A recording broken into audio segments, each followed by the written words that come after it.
Welcome back to the channel, guys. Today we're going to be looking at this Orange Pi 5 Plus.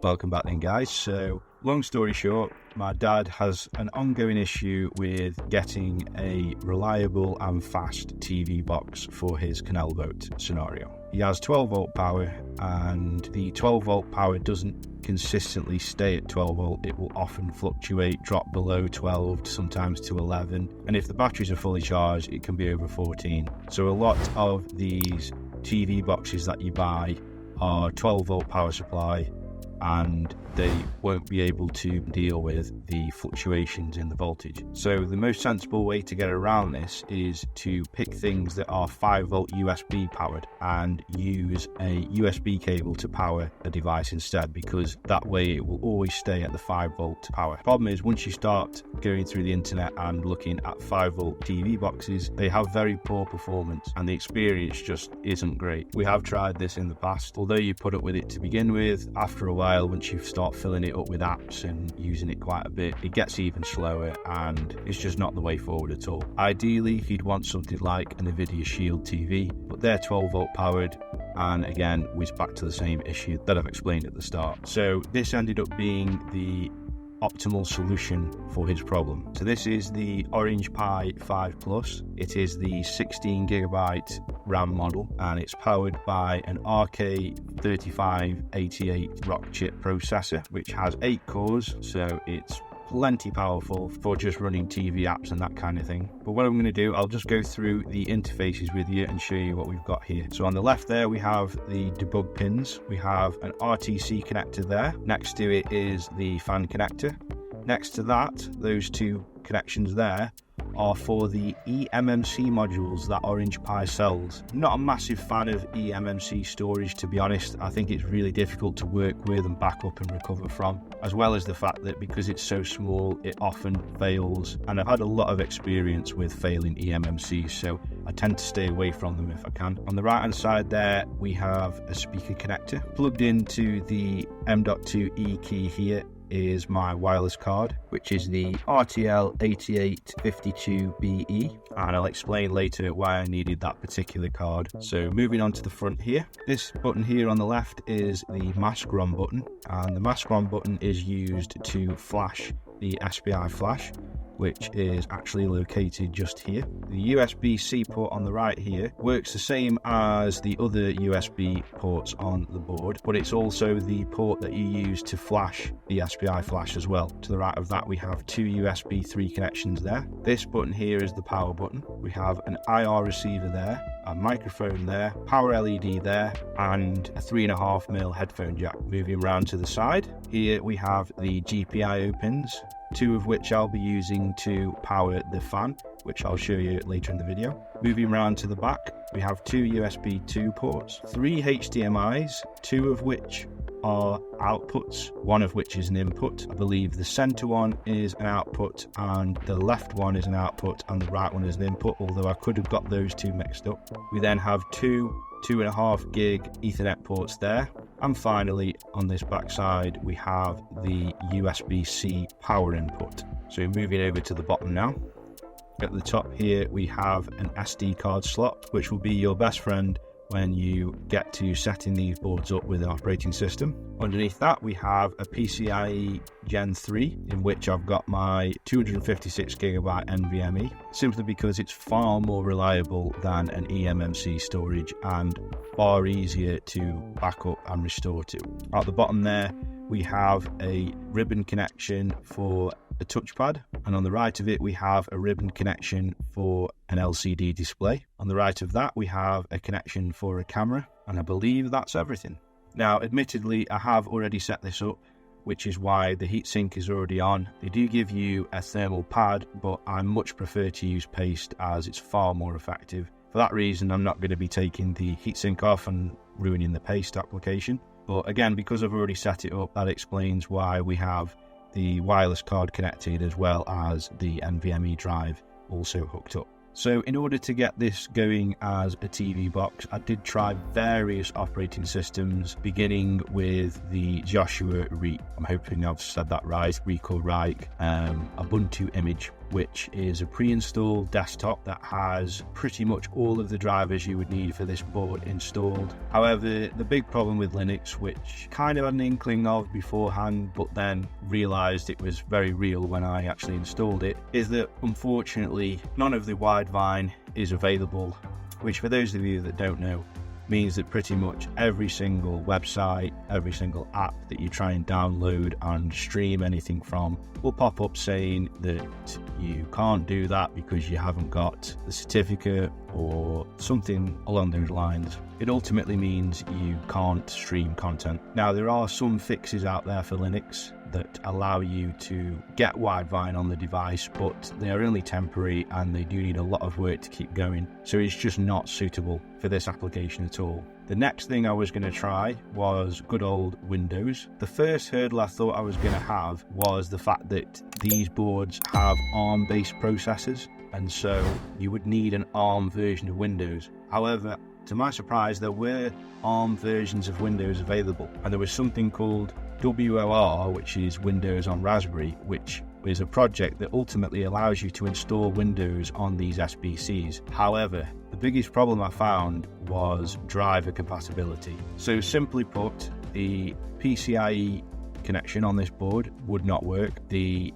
wireless card would not work, only one of the USBs could work, which means you were forced to put the operating system on a drive and plug it into that particular USB. Only one of the HDMIs worked, the Ethernet didn't work, and the processor power management didn't work either. So ultimately, the processor was running at 100% speed all the time, getting unnecessarily hot. So that wasn't an option. So at this point, I decided to try the Android 12 image that Orange Pi have on their website, and immediately the experience was much better. After doing some research online, I figured out that the driver support in the Android image is arguably the best for these boards.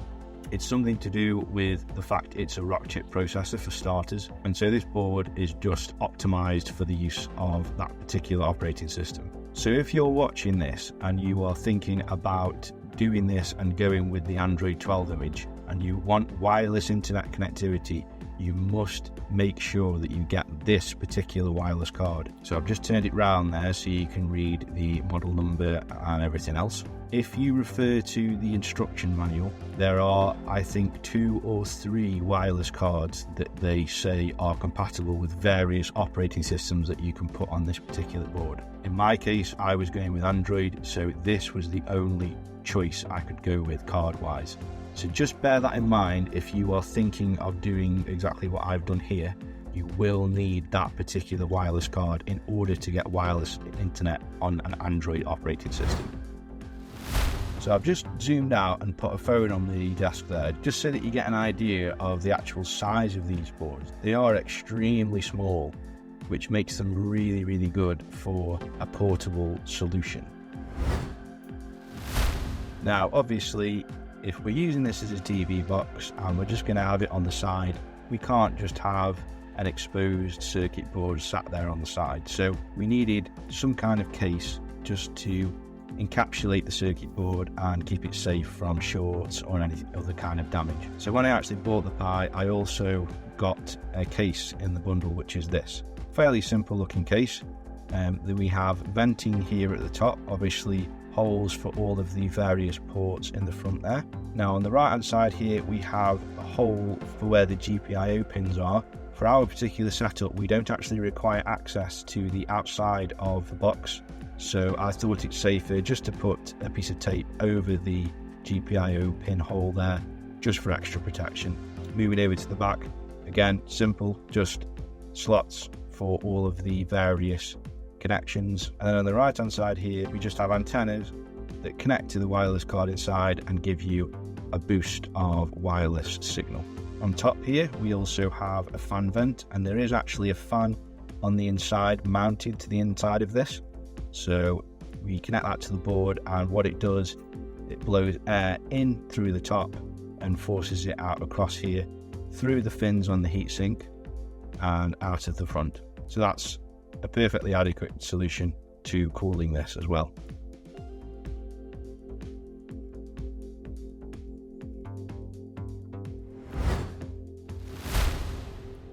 Okay, so I've just popped it in the bottom of the shell there, and as you can see there's just 4 screws just to fix it in place to the shell.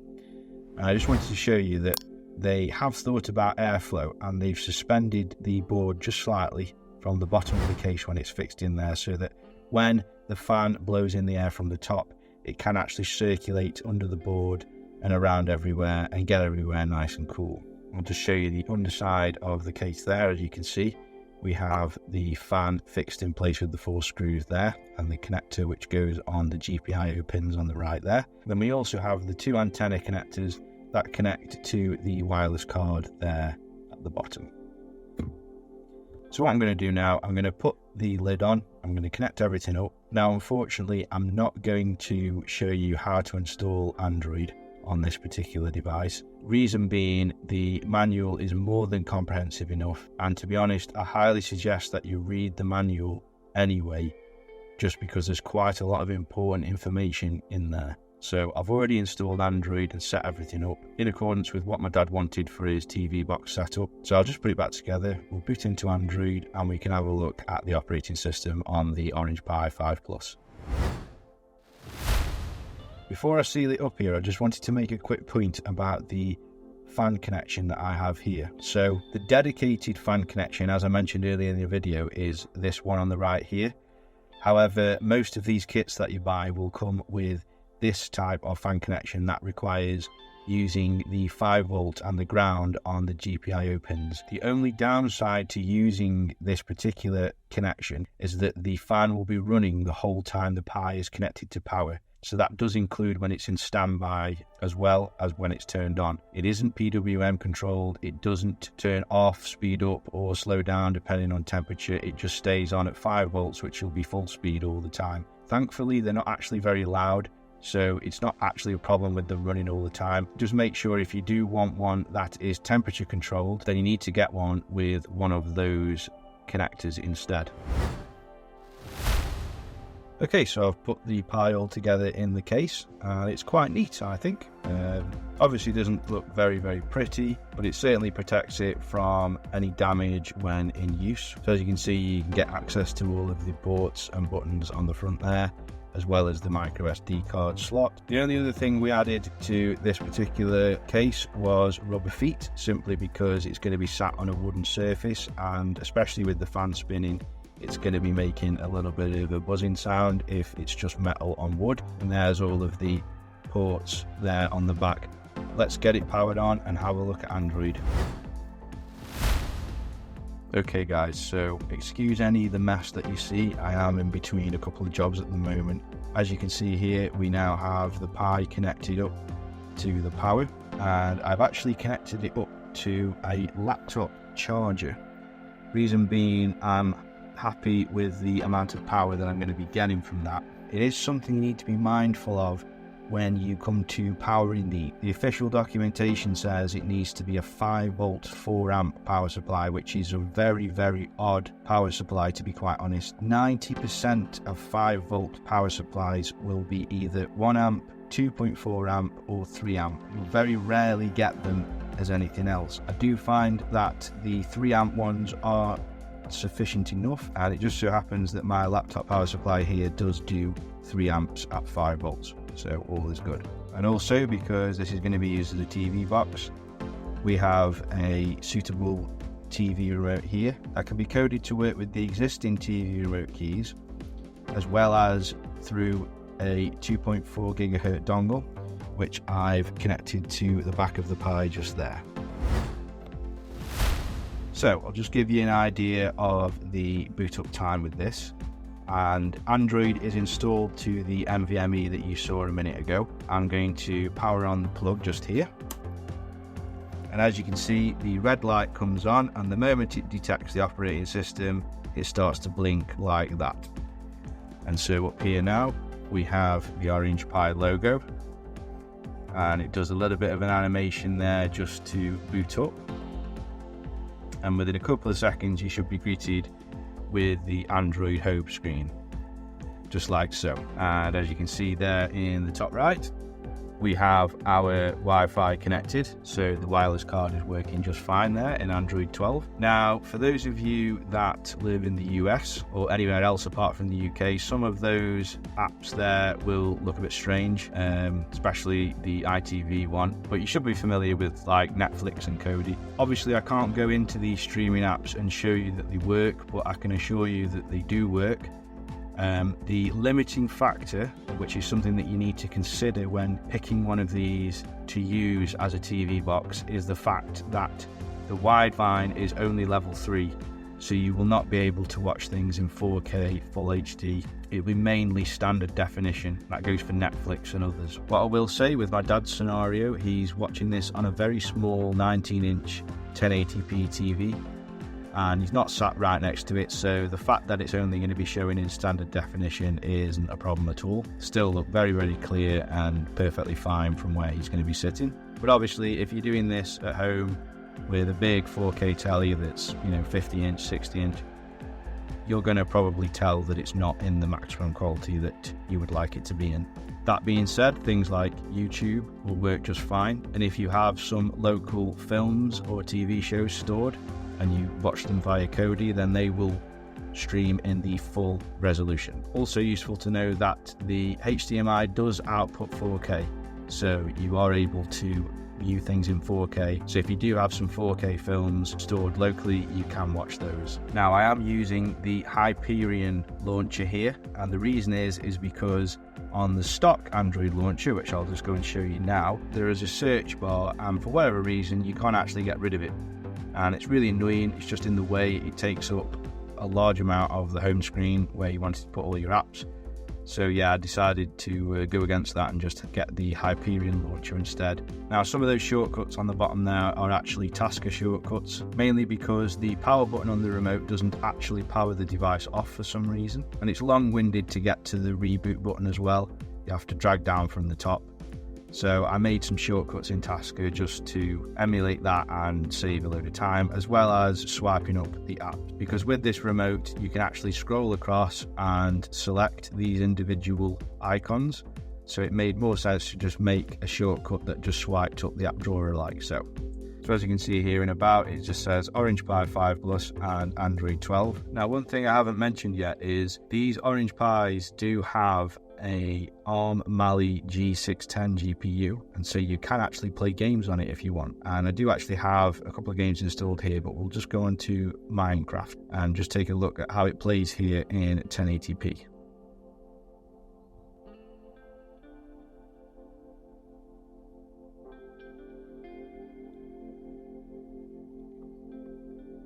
So not sure what I'm doing here. Fairly difficult to play with a TV remote, but as you can see here, it looks quite good, and it seems to be running fairly smoothly, to be honest. When I turn the camera around, everything seems to load in fairly quick.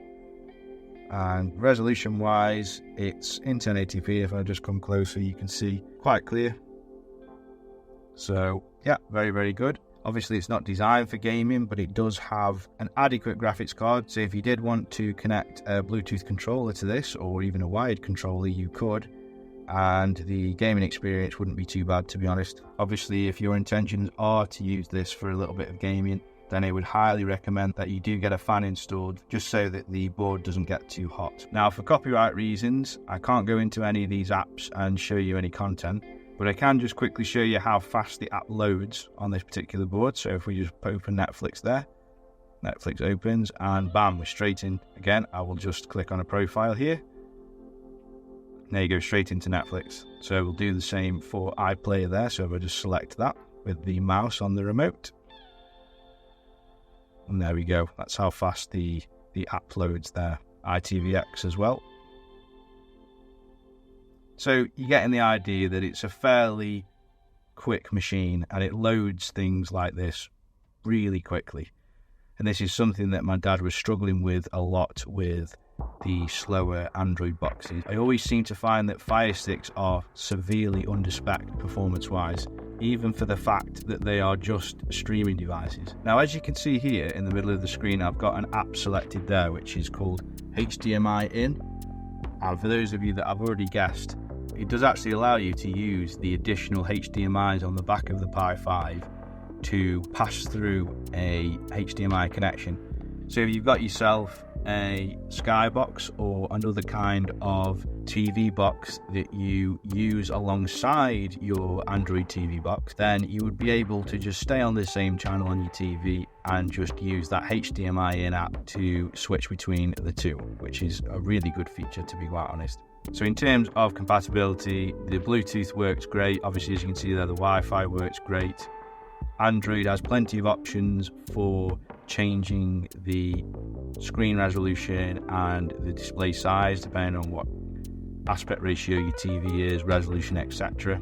The only things that I think this particular box is lacking in terms of using it as a TV box would be the level 1 Widevine as well as HDR, which, to be quite honest, I was under the impression that HDR would work, but it doesn't. So just bear that in mind as well. But everything else, guys, in terms of speed and reliability and boot up times, that kind of thing, it's really, really good and really nifty. And the fact that it can be powered from a USB charger ultimately is super duper good. Another good note is when I first installed this Android 12 operating system, I did expect to have to go through the process of registering the device for Play Protect. And you need to do that in order to get app updates and to be able to download and install certain apps as well. But to my surprise, it was already pre-registered for Play Protect, and I was able to just get apps direct straight away and have updates and etc. I do think a lot of those streaming apps up there at the top wouldn't have been able to be installed without Play Protect being registered for. If anybody else gets one of these Pi boards and installs the same Android 12 image, they will also be pre-registered for Play Protect, but that just happened to be the scenario for me. That also meant that obviously the Play Store etc was already pre-installed, so you're able to just go straight ahead, log in with your Google account and download a load of apps immediately. So one thing I actually haven't seen on here is the Google Assistant, but to be honest, I'm not sure why you would need to use Assistant on this unless you've got some kind of voice remote. But yeah, in general, Android works quite quick on here. As you can see, if I use my remote, I can scroll across the icons here, go on to Kodi, for example, and it pops straight up like that. Very fast. Another interesting point is this particular image is also rooted, so you do have root access if that's something that you like to have. It helped me quite a lot with my button mapping, as well as the ability to close apps with a single button, which, as you can see here, if I open up Kodi, for example, I have a button on the remote here that says close, and I can just press that button and it actually kills the app with root access, which means that it's cleared from the RAM and it has to be reloaded fresh again. So yeah, that's pretty much it. I mean, it's just Android 12 at the end of the day, but it does run very well on here, and all of the apps etc seem to be compatible. For those of you that are interested in the fan noise, I'll just put the camera close so that you can hear the noise that it makes.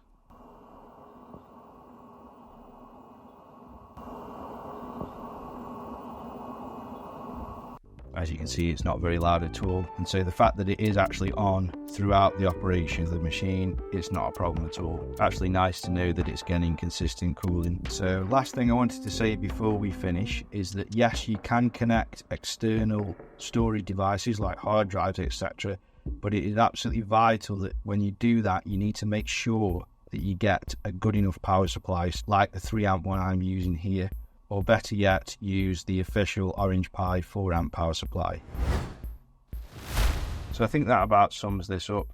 It's fast, it plays games, will play your streaming services, but only in standard definition, and it can be USB powered, but there doesn't seem to be anything in the way of HDR, and the fact that you can't play in 4K probably be a killer for most people in terms of using it as a streaming device. That being said, if you watch a lot of locally stored content or you watch a lot of YouTube etc, then you'll still be able to make use of the 4K output and you'll still get quite a clear image from such a small device. So yeah, I hope that has answered a few questions that I've seen some people online have. I hope you've enjoyed the video, and I'll catch you all in the next one.